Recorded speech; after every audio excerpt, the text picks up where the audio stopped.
집조합 아파트 건립이 한없이 늦어지는 일이 잇따르면서 서민 조합원들의 피해 우려가 커지고 있습니다. 새만금 특별법 개정안이 국회를 통과해 익산 완공축사의 추가 매입이 가능해졌지만 정부가 미온적인 태도를 보이고 있습니다. 남원시가 새로 만드는 산업단지 내 폐수 처리장 자리를 두고 산업단지 인근 육가공업체 등이 반발하면서 갈등을 빚고 있습니다. 예년보다 높은 기온과 눈 대신 비가 잦은 겨울 날씨에 작물이 웃자라는 등 농가들의 걱정이 커지고 있습니다.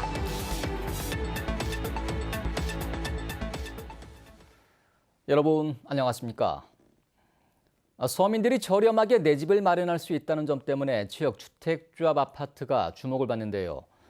최근 군산에서 지역 주택조합 아파트 건립이 계속 지연되거나 무산되는 일이 잇따르고 있습니다. 나금동 기자가 보도합니다. 군산시 계정동의 한 지역조합 아파트 부지. 지난 2015년 한 지역주택조합 추진위원회가 일반 아파트보다 100만 원 이상 저렴한 분양가를 내세워 조합원을 모집했습니다. 분양가가 그 당시에 일반 아파트 같은 경우는 600, 700선이었는데 이 아파트 같은 경우는 450만, 500만 원대라는 그 현수막 모든 광고를 했기 때문에 일반 사람들이. 하지만 5년이 다 된 지금 땅 소유권을 확보하지 못해 조합 설립 인가조차 받지 못했습니다. 내 집 마련의 꿈을 안고 3천만 원씩 계약금을 낸 조합원들의 속은 타들어갑니다. 또 시행사도 바뀌고 또 건설사 에서 하여튼 다른 건설사로 또 바뀌고 계속 근데 시간을 끌더라고요. 그래서 되겠지 하면서 지금까지 왔습니다. 지금 아파트도 지금은 이제 포기한 상태고요. 들어간 계약금이라도 좀 다는 아니더라도. 역시 2015년부터 군산시 제2정수장에 추진된 또 다른 조합 아파트 건립은 사실상 무산됐습니다. 개발업체는 부지대금 190억 원 가운데 170억 원을 납부하지 못해 결국 지난해 군산시로부터 계약 해지 통보를 받았습니다. 100여 명의 조합원이 입을 피해는 30억 원이 넘는 것으로 추산됩니다. 매입을 했으니까 안전하다, 시에서 도와주고 있고 적극적으로 도와주고 있고 안전하다. 그러니까 저희들이 계약을 한 거죠. 이제 그때 당시에 저희가 연체가 42억이 발생하는지도 모르고. 지역주택조합은 사업 부지 내 토지 소유자 80% 이상의 토지 사용 승낙서를 확보해야 조합 설립이 가능하고 사업계획 승인 때는 95% 이상의 토지 소유권이 필요합니다. 하지만 정작 조합원 모집은 토지 사용 승낙서가 전혀 없어도 가능해 문제가 끊이지 않고 있습니다. 토지 확보가 어느 정도 되어 있는지, 어느 단계에 있는지 이것을 체크하는 것이 가장 중요하고요. 토지 확보가 제대로 안 돼 있을 경우에는 계속적으로 추가 분담금이 눈덩이처럼 커지는 문제가 있기 때문에.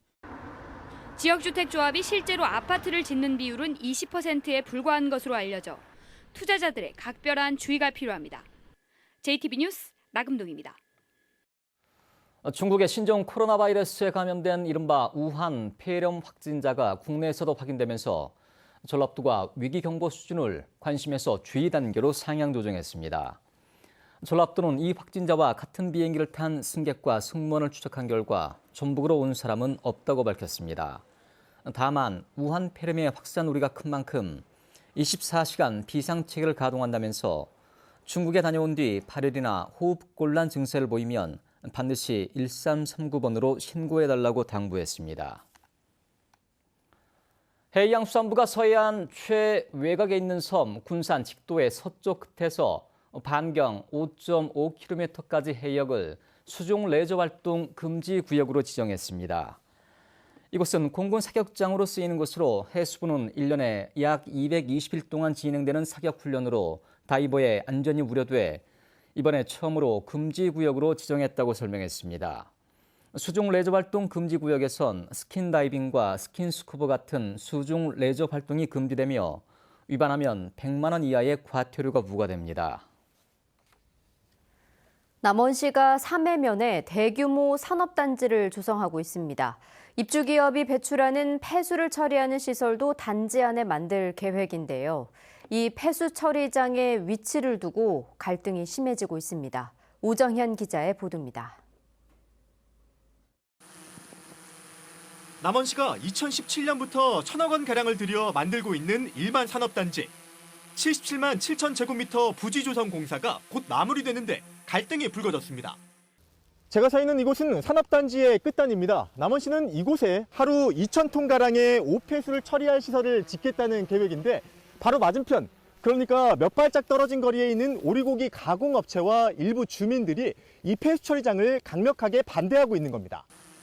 26년 동안 한자리에서 오리 가공업을 해온 영농법인은 폐수 처리장이 코앞에 들어서면 피해가 뻔하다고 말합니다. 지난해 어렵게 받은 식품안전관리, 해썹 인증이 취소될까 특히 우려하고 있습니다. 6개월만 한 번씩 점검이 나와요. 그래서 혹시 파리 한 마리라든지 모기 한 마리 이런 것이 전부 조건에 해당이. 50m도 안 되는 직선거리에서 폐수 처리장 아무리 정화를 한다 해도. 남원시는 절차상 문제가 없다고 반박합니다. 환경영향평가는 물론 공청회까지 모든 절차를 거쳤다고 밝혔습니다. 이게 법에가 나와 있는 상황이기 때문에 지방환경청에서 표준을 안 받아줘요. 그걸 안 거치면. 반면 오리고기 업체 측은 바로 옆에 있는 자신들의 의견은 묻지 않았다고 주장합니다. 한 번도 우리하고 한번 대화한 적도 없고 이렇게 여기다 폐수 처리장 상상치도 못했지 우리는. 남원시가 산업단지 분양을 위해 총력을 다하는 상황. 오리고기 업체와 일부 주민들은 폐수 처리장 공사를 몸으로라도 막겠다는 뜻을 밝혔습니다. JTB 뉴스 오정현입니다. 전주시가 추진하는 플라즈마 공법의 생활 폐기물 소각시설 시범사업 계획이 진통 끝에 전주시의회를 통과했습니다. 전주시의회는 박병술 의장이 직권상정한 플라즈마 소각시설 설치안을 찬반 토론을 거쳐 찬성 22표, 반대 6표로 통과시켰습니다. 플라즈마 소각시설 설치안은 지난해 3차례나 시의회에 제출됐지만 부결되거나 유보 처리됐습니다. 전주시는 지금의 소각시설 내구 연한이 2026년이기 때문에 새로운 소각 공법인 플라즈마 공법에 대한 검증이 필요하다며 사업을 추진했지만 일부 시의원은 경제성이 낮고 기술력이 입증되지 않았다며 반대해왔습니다. 낡고 비좁은 전주시청사를 종합경기장 부지로 옮기면서 상가 건물과 함께 짓는 관상 복합 개발을 검토해야 한다는 주장이 제기됐습니다. 전주시의회 박선전 의원은 전주시가 부족한 업무 공간을 확보하기 위해 한 해 10억 원의 임대료를 주고 시청사 인근 건물 2곳을 임대해 사용하고 있는 실정이기 때문에 종합경기장 개발 사업을 진행할 때 관상 복합 개발로 사업비를 아끼고 임대료까지 얻을 수 있는 방안을 모색해야 한다고 주장했습니다. 새만금 특별법 개정안이 국회를 통과하면서 왕궁 축산단지의 축사 매입이 속도를 내게 됐습니다. 하지만 환경부와 전라북도 익산시가 축사의 매입 범위를 놓고 온도차를 드러내고 있습니다. 김진영 기자가 보도합니다. 새만금 특별법 개정안이 지난 9일 국회를 통과했습니다. 새만금 특별법은 새만금의 수질 오염원 발생 지역의 토지 협의 매수 기한을 2024년까지 연장하는 내용을 담고 있어 왕궁 축산단지의 현업 축사 매입이 탄력을 받을 전망입니다. 왕궁 축산단지의 현업 축사 면적은 52만 제곱미터로 현재 39만 제곱미터까지 사들여 75%의 매입률을 보이고 있습니다. 전라북도와 익산시는 올해 123억 원을 투입해 4만 제곱미터를 추가로 사들여 매입률을 80% 이상으로 끌어올릴 계획입니다. 문제는 나머지 9만 제곱미터입니다. 전라북도와 익산시는 2022년까지 266억 원을 투입해 나머지 축사도 모두 사들인다는 계획입니다. 현업 축사를 남겨놓을 경우 새만금 수질 개선에 도움이 안 된다는 판단 때문입니다. 환경부나 기재부가 예산을 조금 더 세워줘가지고 완벽하게 이참에 완벽하게 원국 문제를 정리를 해버리면은 이제 원국 문제는 다 끝나버리는 거잖아요. 그러나 환경부는 올해 축사를 사들이면 2011년 환경 개선 종합 대책을 세울 당시에 목표 매입률 80%를 달성하게 된다며 나머지 추가 매입 계획은 아직 없다는 입장입니다. 국가 예산에 반영하거나 계획을 세우기도 조금 어려운 부분이 있고요. 일단은 올해 사업을 추진을 해보고 그 추진 현황을 봐서 향후에 다시 검토가 되어야 되지 않을까 싶습니다. 새만금 특별법 개정안의 국회 통과로 확보해 놓은 시간은 5년. 이 기간 동안에 미온적인 환경부를 설득해 왕궁 축산단지의 현업 축사를 모두 정리할 수 있을지 과제로 남았습니다. JTBC 뉴스 김진영입니다. 순창군 악취대책위원회가 황숙주 순창군수를 직무유기와 폐기물관리법, 비료관리법 위반 등의 혐의로 검찰에 고소했습니다. 위원회는 주민들이 수년 동안 인근 비료 공장의 악취로 고통을 호소했지만 순창군은 불법으로 업체에 공장 건축 허가를 내준 것도 모자라 공장의 불법 운영과 관련 공무원들의 잘못을 묵인하고 있다며 전주지검에 고소장을 제출했습니다. 지난해 전북의 1인 가구 비중이 32%였고 오는 2047년엔 40%까지 늘어날 거라는 예측이 나왔습니다. 호남지방통계청의 분석 결과 지난해 전북의 전체 가구 수는 73만 4천 가구였고 이 가운데 32%가 나홀로 가구였습니다. 특히 오는 2047년엔 1인 가구 비중이 40.5%까지 늘어날 것으로 예측됐는데 이는 호남과 제주 가운데 가장 높은 수치입니다.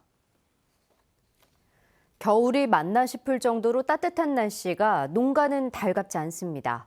작물들이 때맞지 않게 웃자라고 병해충 발생 우려도 높아섭니다. 하원우 기자입니다. 고개를 빳빳이 세우고 파릇해야 할 보리가 누렇게 변했습니다. 눈 대신 비가 많이 온 포근한 겨울, 물을 많이 먹은 보리가 고사하는 황화 현상이 나타난 겁니다. 평소 때는 파래야 하는 현상이 나타나는데 비가 좀 많이 와가지고 뿌리 활착이 좀 잘못된 것 같아서 수확이 아마 반절 이상은 줄 걸로 생각하고 있습니다. 마늘잎도 때이르게 웃자라고 있습니다. 포근한 기온 속에 마늘잎이 계속 나오고 겨울비로 수분이 과다하게 공급되면서 상품성이 떨어지는 이른바 스펀지 마늘이 될 우려도 높아졌습니다. 꽃봉오리가 작년 이맘때보다 2배나 큽니다. 따뜻한 겨울은 배나무의 겨울잠도 일찍 깨웠습니다.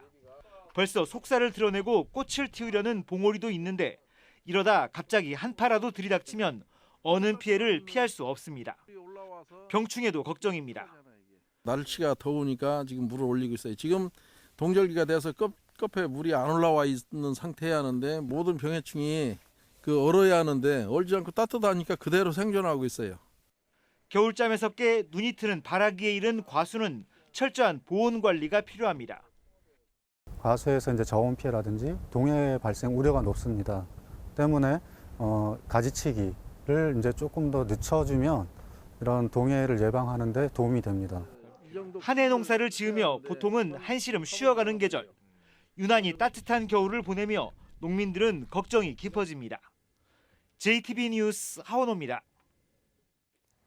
JTBC 전주방송 1월 시청자위원회가 오늘 전주방송 대회의실에서 열렸습니다. 시청자위원들은 시사토론 프로그램인 시사진단이 지역 현안을 균형 잡힌 시선으로 깊이 있는 해석을 해주고 있다며 도 현안뿐만 아니라 지역 지자체 문제에도 관심을 가져달라고 당부했습니다. JTBC 전주방송 김태곤 대표이사는 시청자위원들의 의견을 적극 반영해 다양한 지역 현안을 심도 있게 다루는 토론 프로그램을 만들기 위해 노력하겠다고 말했습니다.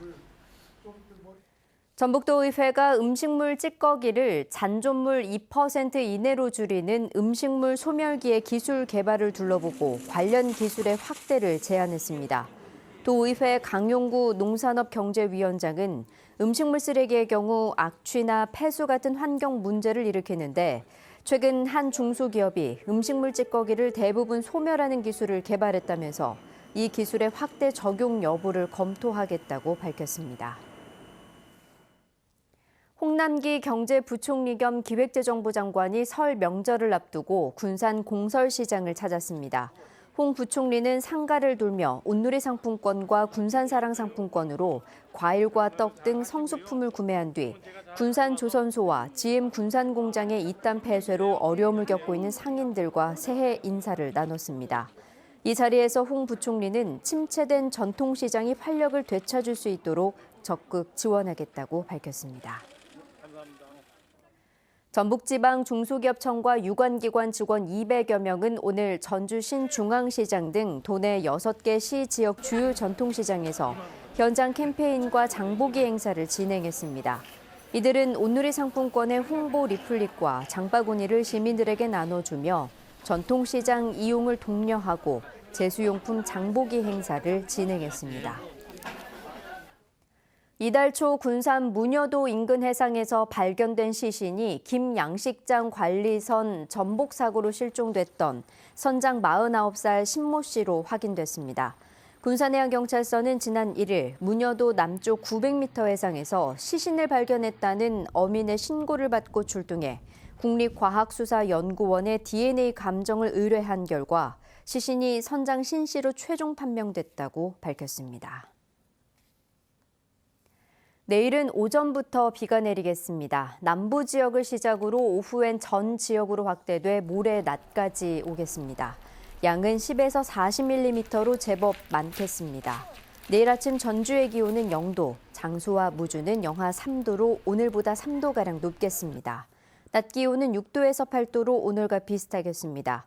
미세먼지 농도는 보통 수준을 보이겠습니다. 비로 인해 가시거리가 짧아지고 도로가 어는 곳도 있을 것으로 보여 운전에 각별한 주의가 필요합니다.